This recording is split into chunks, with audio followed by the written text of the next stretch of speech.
Qu'est-ce que les coliques du nourrisson? Tu te poses certainement la question de savoir est-ce qu'il y a des raisons médicales à ce que ton bébé pleure de façon très régulière tout au long de la journée.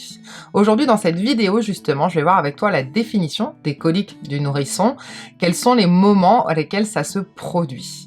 Bonjour et bienvenue à toutes dans cette nouvelle vidéo, je m'appelle Céline Beau, je suis accordeuse d'aide pour Mampreneur. J'accompagne effectivement les mamans à pouvoir accorder leurs aspirations personnelles, familiales et professionnelles pour gagner en liberté. Donc les coliques du nourrisson se caractérisent par des phases de pleurs intenses où ton bébé semble inconsolable et qui se produisent selon la règle des 3, c'est-à-dire 3 heures par jour, 3 fois par semaine et 3 semaines par mois. D'accord? Donc elles arrivent généralement à peu près autour de la 2-3e semaine de vie de ton bébé et durent jusqu'à 4-5 mois.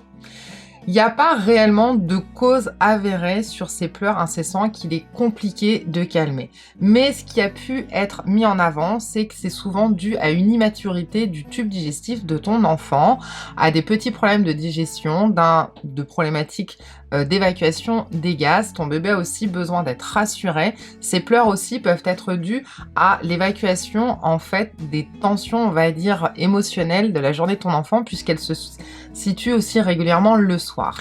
Il faut savoir qu'en fait, seulement 20% des bébés sont touchés par des réelles crises de coliques.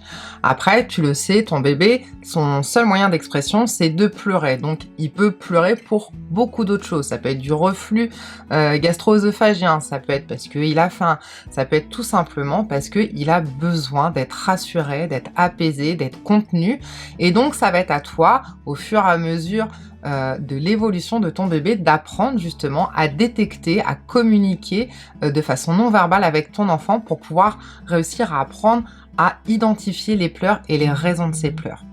Pour pouvoir soulager donc les crises de coliques et en ce qui va avec, donc souvent les maux de ventre, tu peux utiliser différentes méthodes. Tu peux avoir des petites bouillottes chaudes à mettre sur le bidon. Tu peux avoir certains protocoles de massage au niveau du ventre pour ton bébé.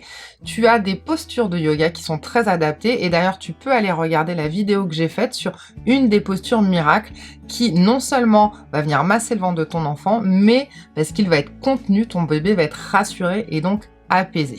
D'accord? Et tu as d'autres petites méthodes qui sont utilisables. Donc voilà, maintenant tu sais tout sur les coliques et j'espère que du coup ça va pouvoir te permettre d'anticiper ou en tout cas de trouver, d'utiliser justement ces différentes petites solutions. N'hésite pas, je te rappelle, à liker, à t'abonner si c'est pas encore fait, à partager autour de toi la vidéo pour des mamans qui auraient envie justement de savoir à quoi ça correspond ces fameuses coliques. En attendant de te retrouver dans la prochaine vidéo, prends bien soin de toi et je te souhaite une excellente fin de journée.